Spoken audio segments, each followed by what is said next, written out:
Assalamualaikum warahmatullahi wabarakatuh.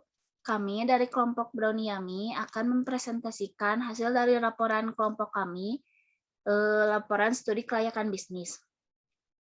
Di sini terdiri dari anggota kelompok. Yang pertama ada saya, Sevilla Deli Ayana, dengan RP 1940 10180.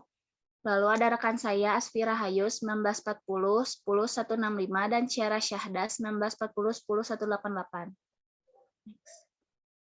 Selanjutnya ada gambaran umum perusahaan. Makanan-makanan yang tersedia di pasaran saat ini sangat beraneka ragam, dan harga yang ditawarkan juga beraneka ragam dari yang terjangkau oleh masyarakat hingga harga yang tinggi. Salah satu jenis makanan atau cemilan yang digemari di tengah-tengah masyarakat yaitu brownies. Kini sesuai dengan perkembangan zaman, keberadaan brownies juga semakin berkembang baik dari segi rasa, yang mulai beraneka ragam, yaitu coklat, keju, selai buah, dan beraneka topping di atasnya.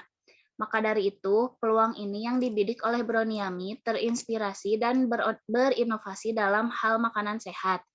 Usaha ini mempunyai konsep yang berbeda, yaitu dengan menghasilkan produk berupa brownies dalam berbagai bentuk yang disajikan secara istimewa.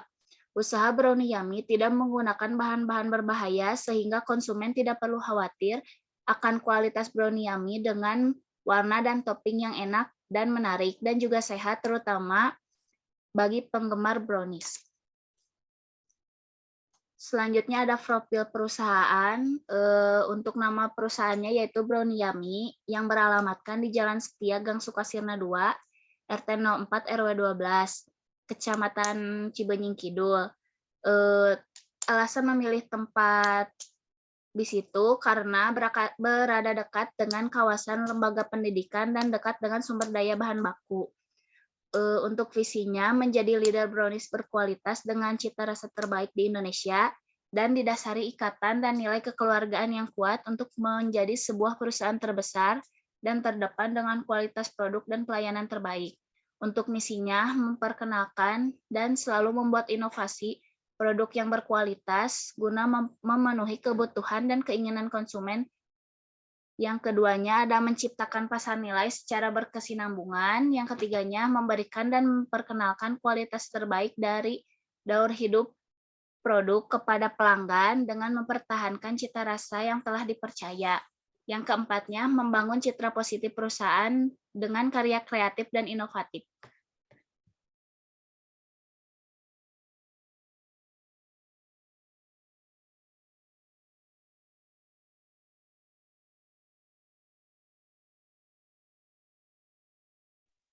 Selanjutnya ada rencana pengembangan. Yang pertama, pengembangan pada proses produk. Untuk inovasi pada produk, kami berencana untuk menambah varian dari brownies yang berisikan topping mulai dari buah-buahan, madu granola, kacang almond, hingga yogurt sebagai dipping sauce untuk menemani brownies bite dari Browniami. Sehingga customer bisa merasakan brownies dengan variasi berbeda dan lebih sehat juga, agar customer juga dapat memilih varian lain dari produk kami yang bisa di mix atau di request dalam satu piece brownies. Selanjutnya ada pengembangan pada kemasan produk. Karena saat ini kami masih memakai bahan-bahan yang terbuat dari plastik untuk kemasan brownies, maka inovasi yang akan kami lakukan yaitu mengganti kemasan yang kami pakai yang awalnya berbahan dasar plastik diganti menjadi berbahan dasar kayu. Seperti untuk cup yang kami gunakan sudah terbuat dari paper cup yang ramah lingkungan, maka kami hanya akan mengganti untuk alat makannya menjadi garpu kayu yang ramah lingkungan serta kresek plastik menjadi paper bag. Selanjutnya, yang pertama ada tahap-tahap proyeksi investasi. Yang pertama ada kondisi perusahaan. Bentuk perusahaan ini, Browniami merupakan usaha kecil menengah yang didirikan oleh kami sendiri. Lalu di sini produknya, Browniami memiliki produk yaitu Brownies Bite. Lalu untuk distribusi pemasarannya dipasarkan secara lokal yaitu melalui online, dan produk ini masih dipasarkan di Kota Bandung dan belum memasuki kota lainnya karena keterbatasan dalam pengiriman.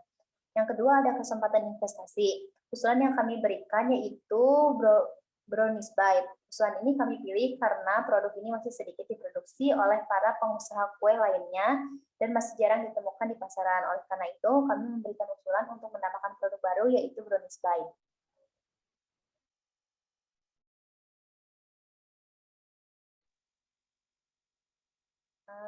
Selanjutnya ada aspek pemasaran. Aspek pasar dan pemasaran. 1. Pengukuran dan peramalan permintaan.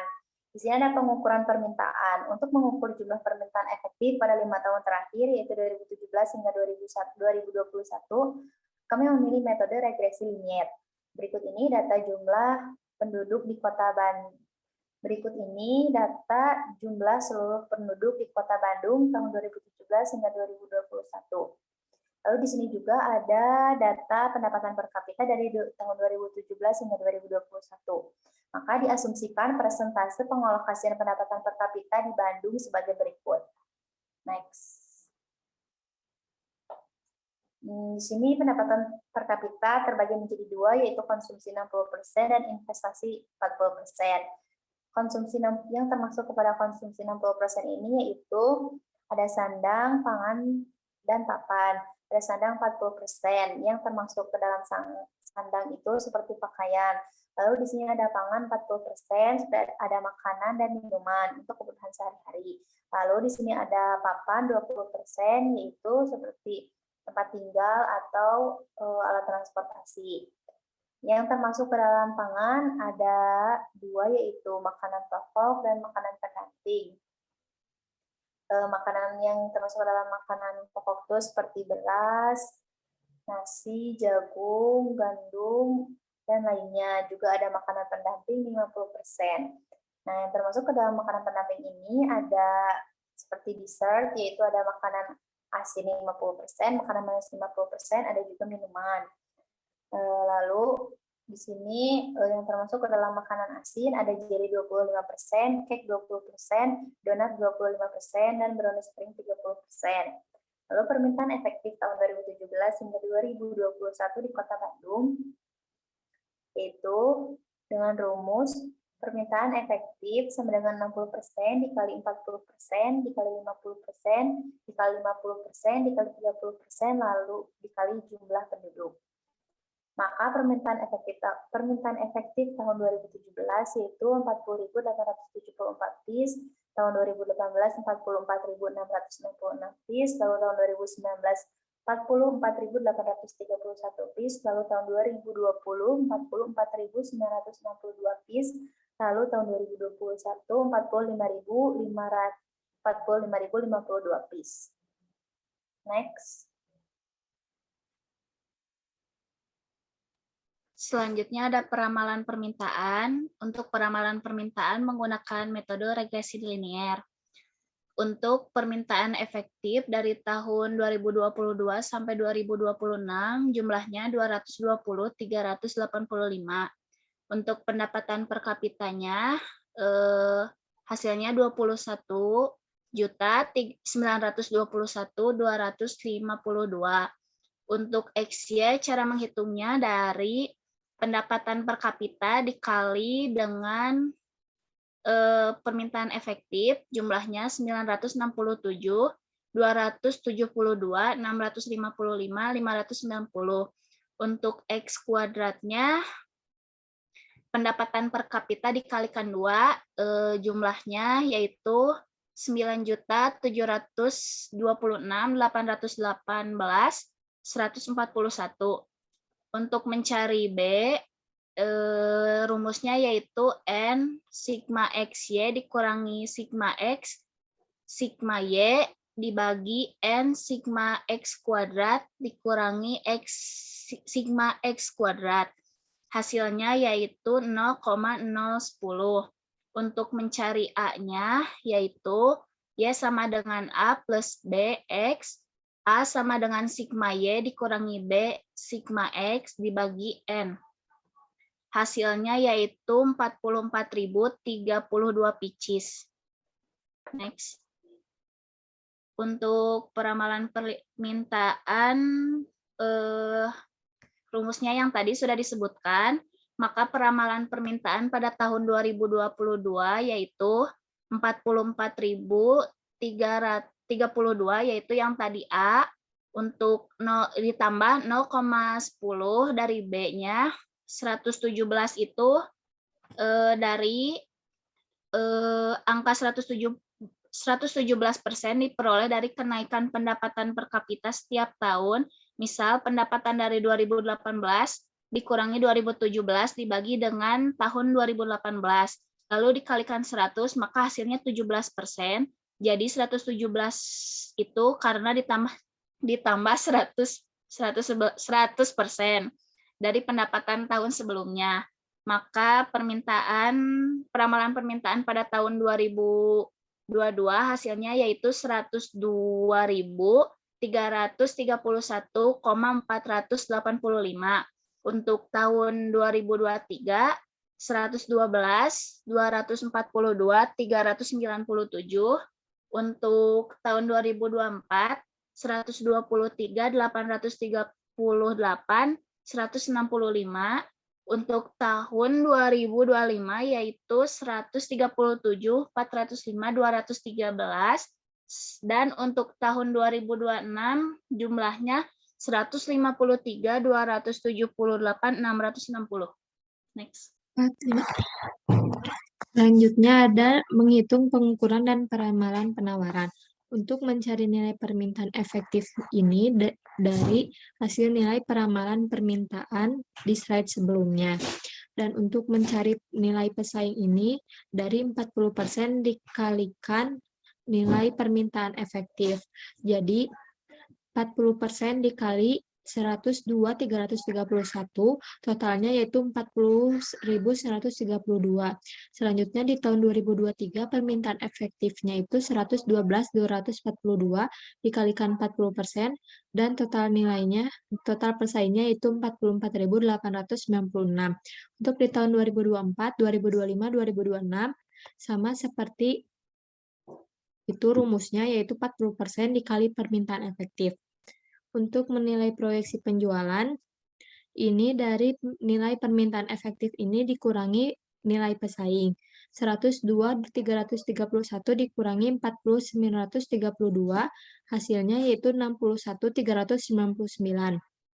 Untuk di tahun 2023, nilai permintaan efektifnya 112.242 dikurangi 44.996, hasilnya 67.346.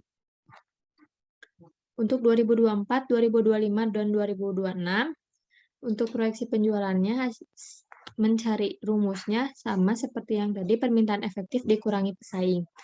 Selanjutnya menghitung market share. Untuk permintaan efektif ini dari tabel yang pengukuran dan peramalan penawaran yang ini. Untuk pesaingnya juga dari tabel pengukuran dan peramalan dan penawaran.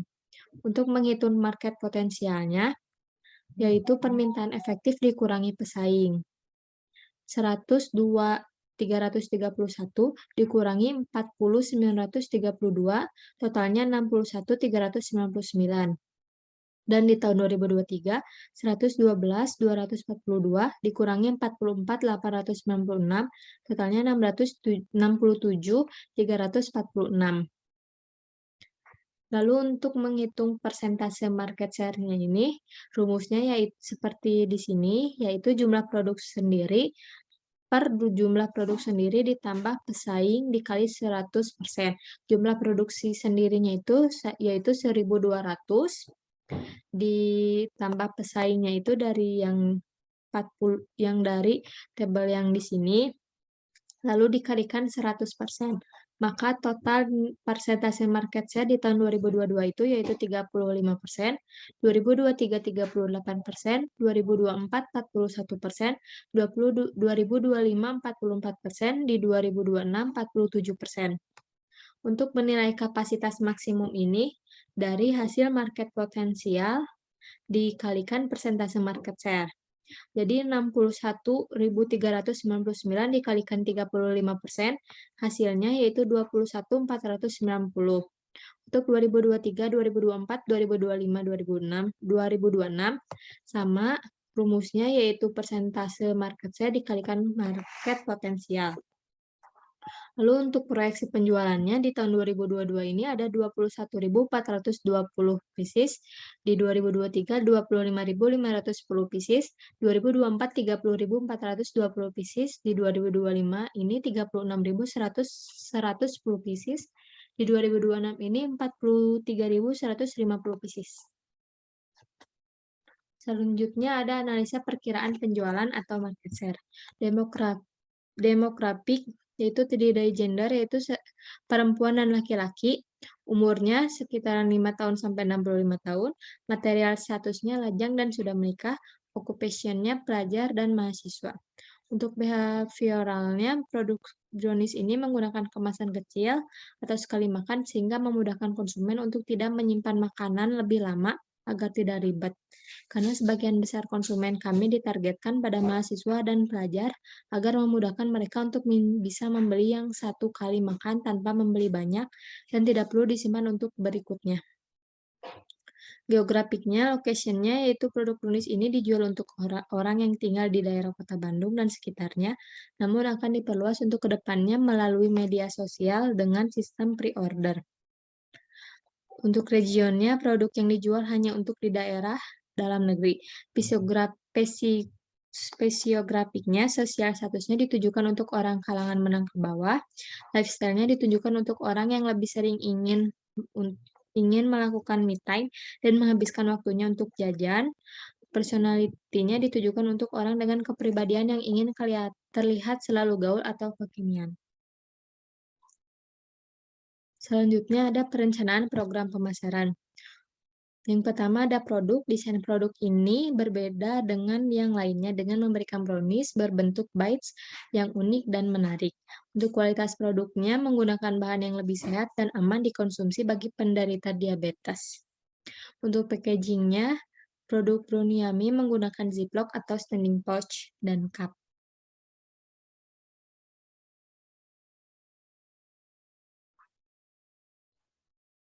Selanjutnya ada analisis SWOT. Analisis SWOT. Yang pertama, strength atau kekuatan. Harga produk yang terjangkau dan kualitas yang baik. Pelayanan yang ramah dan memuaskan. Untuk kelemahannya, tidak memiliki pabrik tetap, belum bisa mengirim hingga keluar kota. Untuk peluangnya, harga yang terjangkau dan kualitas yang terjamin, memiliki produk unggulan tersendiri. Untuk ancamannya, banyaknya pesaing, tidak adanya internal kontrol, seperti kurangnya pengawasan terhadap kinerja SDM. Selanjutnya ada price. Harga produk brownie Yummy relatif terjangkau oleh masyarakat karena produk yang ditawarkan dengan harga Rp25.000. Untuk place-nya, brownie Yummy diproduksi di Jalan Setia Gang Sukasirna 2, RT 04 RW 12, Kelurahan Padusuka, Kecamatan Cibenying Kidul. Untuk promotion-nya atau promosinya, advertising-nya membuat video iklan promosi brownie Yummy di Instagram. Sales promotion-nya memberikan diskon di tanggal yang sama seperti tanggal 12.12 dan di akhir bulan. Personal selling-nya berpartisipasi mengikuti bazar makanan dan bekerja sama dengan usaha catering diet sehat. Direct marketing-nya memberikan pesan secara individual kepada customer melalui WhatsApp. Word of mouth-nya memberikan berkomunikasi kepada keluarga dekat, kerabat, teman, dan lingkungan sekitar apabila sudah berjalan baik akan melakukan penjualan yang lebih luas. People atau sumber dayanya, tenaga kerja yang dipekerjakan pada brownie Yummy berjumlah 3 orang.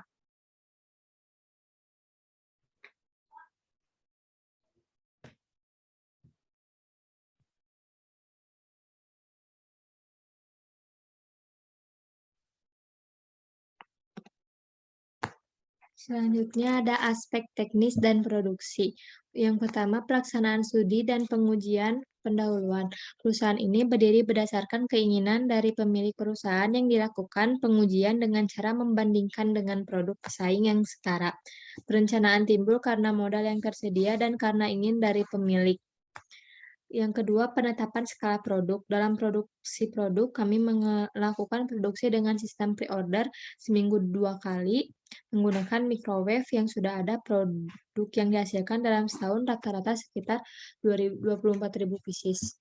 Dan cara produksinya, yaitu membuat brownie yummy, menyiapkan brownies panggang, potong dadu brownies yang sudah siap, masukkan brownies ke dalam cup, kemudian tambahkan topping sesuai dengan yang diinginkan, membuat topping, lalu siapkan microwave untuk melelehkan selai coklat, memarut keju dan coklat batang. Ketiga, alat dan bahan baku produksi. Terdiri dari brownies panggang, yaitu brownies panggang, cup ukuran 500 ml, sendok dan garpu 20 buah, plastik 1 pak, sarung tangan 1 pak, coklat batang 1 kilo, coklat selai 500 gram, keju 500 gram, susu 1 kaleng, microwave 1 buah, pisau 2 buah, oat dan ubi ungu 1 kilo, wadah 3 buah, cup dan ziplock 100 buah, parutan keju 1 buah.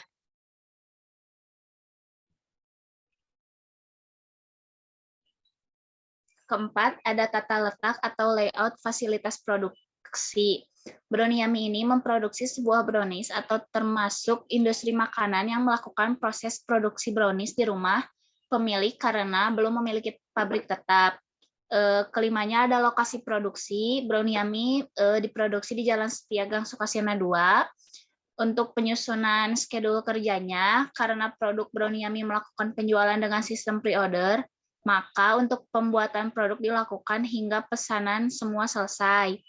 Untuk penyusunan schedule kerjanya, karena produk kami... selanjutnya ada supplier atau partnernya.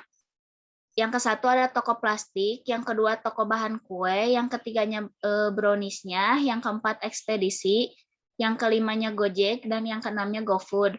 Untuk kegiatan utamanya yaitu membuat desain logo, mencari supplier bahan baku, quality control, photoshoot produk, promosi, mempersiapkan produk dan mempersiapkan orderan, memasarkan dan mendapatkan feedback. Lalu selanjutnya ada prasarana dan sarana. Untuk prasarananya ada tempat usaha, modal usaha, izin usaha, chef, dan kendaraan. Untuk sarananya peralatan masak, peralatan makan, dan ekspedisi.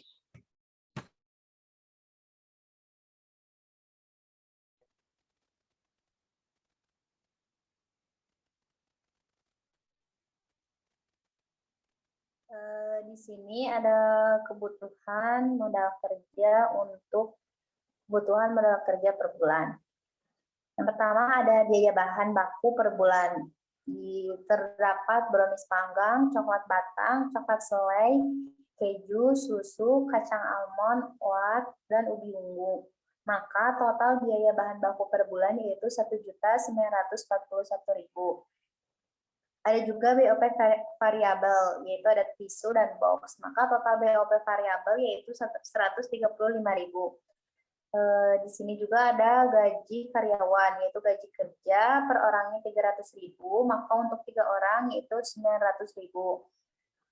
Untuk biaya air, biaya listrik, biaya telepon, maka total biaya air, listrik, dan telepon yaitu Rp4.250.000. Maka total modal kerja per bulan Rp3.401.000. Next. Lalu di sini ada kebutuhan dana aktiva tetap per tahun. Di sini ada sarung tangan 1 box Rp23.000, ada microwave 1 unit Rp1.500.000, pisau set 2 set Rp100.000, ada sendok 4 pack Rp80.000, garpu 4 pack Rp80.000, lalu ada parutan keju 1 unit Rp25.000.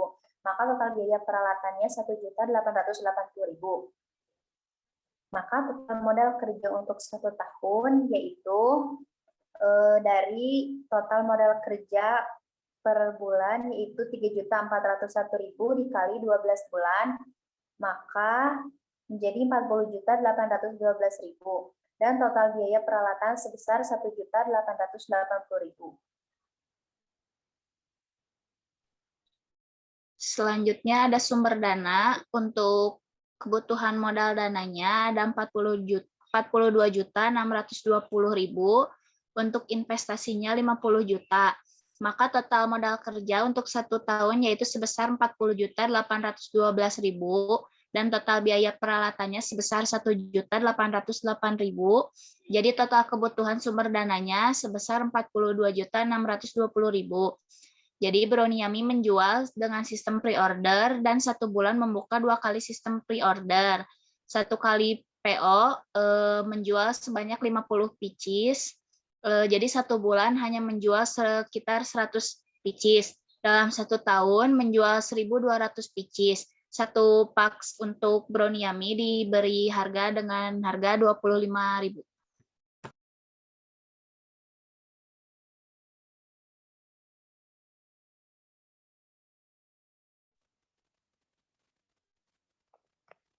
Lalu di sini ada proyeksi laba rugi. Untuk penjualan Browniami di tahun 2022 ini 60 juta. 60 juta ini didapat dari penjualan per tahun itu 1.200 piece dikali harga jual per piece-nya 25.000, maka hasilnya 30 juta. 30 juta ini dikali 2, maka hasilnya menjadi 60 juta. Itu untuk tahun 2022. Nah, perhitungan untuk penjualan Browniami di tahun 2023, cara menghitungnya tahun sebelumnya dikali 5% ditambah penjualan Browniami di tahun sebelumnya. Untuk total penjualan juga cara menghitungnya sama seperti penjualan Browniami untuk tahun 2023, 2024, 2025 dan 2026 cara menghitungnya sama. Lalu di sini ada harga pokok penjualan. Harga pokok penjualan tahun 2022 ini didapat dari biaya tetap ditambah biaya variabel, yaitu 40.812.000.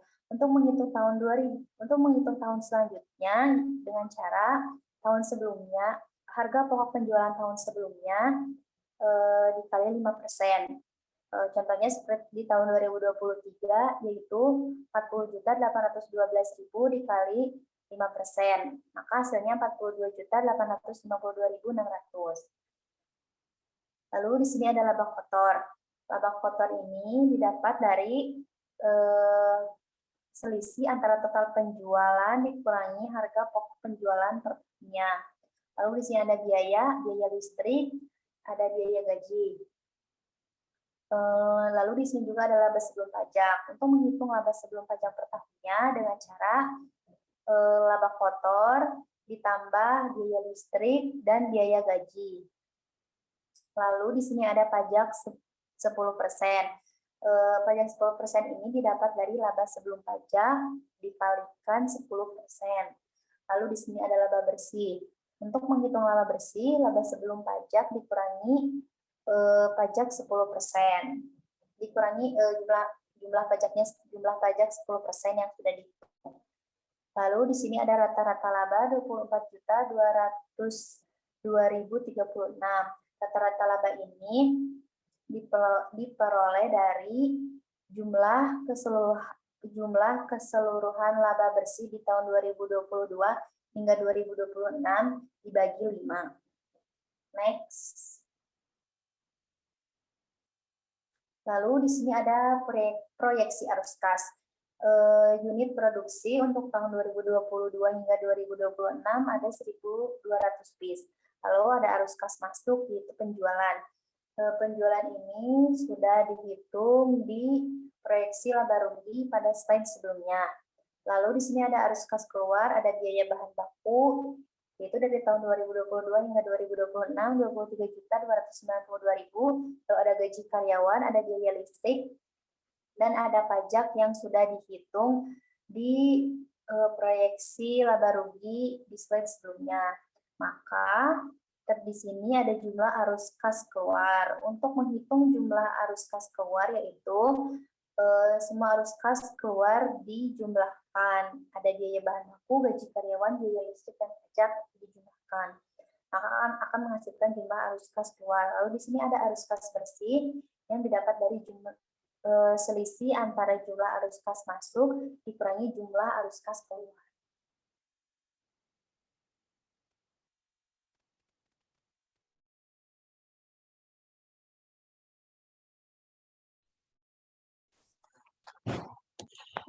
Selanjutnya menghitung analisis kelayakan bisnis. Yang pertama ada menghitung payback period. Untuk investasi awalnya itu min 50 juta. Untuk arus kas masuk di tahun 2022 itu sebesar 28.526.200. Lalu dijumlahkan menjadi hasilnya 21.473.800. Lalu arus kas masuk di 2023 itu 31.423.260, lalu dijumlahkan dengan hasil sebelumnya menjadi 10.9.460. Dan masuk lagi arus kas 2024 senilai 34.472.523 dijumlahkan dengan nilai sebelumnya, yaitu hasilnya menjadi 44.481.983. Untuk arus kas 2025 masuk senilai 37.674.250 dijumlahkan dengan nilai sebelumnya menjadi 82.198.233. Lalu untuk arus kas 2026 masuk senilai 41.336.062, 41.036.062 dijumlahkan dengan nilai sebelumnya, yaitu dan hasilnya menjadi 123.192.295.000.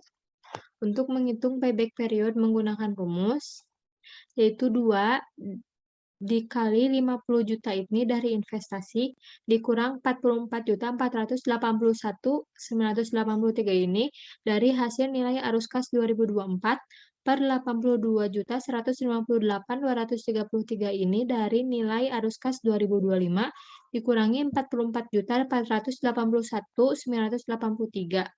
Maka hasilnya itu 3,41. Maka kami akan bisa melunaskan utang kepada bank selama 3 tahun 4 bulan. Selanjutnya ada menghitung NPV. NPV yang pertama ini menggunakan PVF 18%. Angka PVF ini angkanya sudah baku, jadi tinggal menyamakan dengan persenannya.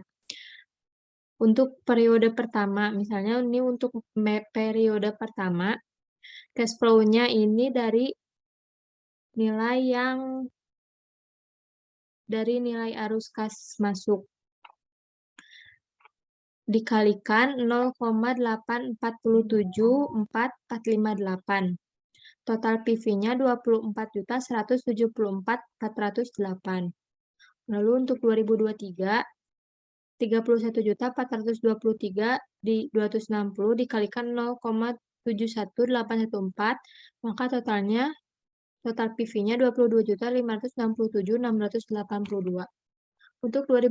Untuk periode ketiga, keempat, dan kelima, rumusnya sama, cash flow dikalikan persenan PVF ini, lalu setelah dikalikan semuanya, dijumlahkan, dan total PV yaitu PV-nya 105.091.950.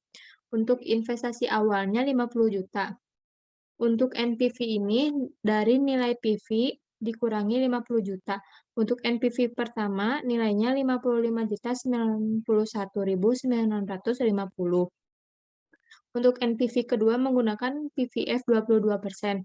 Rumusnya sama seperti NPV pertama, cash flow dikalikan nilai desimal ini. Lalu setelah dikalikan semuanya periode 1 sampai periode 5, nilainya dijumlahkan dan total PV-nya sebesar 96.975.742. Setelah itu dikurangkan 50 juta, maka nilai NPV keduanya itu 46.975.742. Lalu menghitung profitability index, rumusnya yaitu total PV dibagi investasi. Total PV ini dari nilai NPV pertama yang ini. Dibagi 50 juta, maka hasilnya 5,51%. Selanjutnya, mencari internal rate of return atau IRR. Rumusnya I1 ditambah NPV1 per NPV1 dikurang NPV2 dikalikan I2 dikurang I1. Jadi 18% ditambah 55.091.950 per 55.091.950 dikurangi 46.975.742 lalu dikalikan 22% dikurang 18%. Menjadi hasilnya 15%.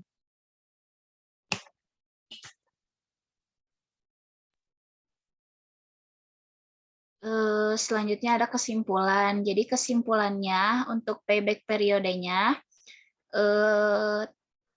sama dengan 3,41. Jadi kita bisa melunasi hutangnya selama 3 tahun 4 bulan dan dikatakan layak. Untuk net present value-nya sebesar 55.091.950 dan dikatakan layak. Untuk profitability index-nya 5,51% dan dikatakan layak. Dan untuk IRR-nya sebesar 15% dan dikatakan layak. Sekian presentasi dari kelompok kami. Mohon maaf bila banyak kesalahan. Wassalamualaikum warahmatullahi wabarakatuh.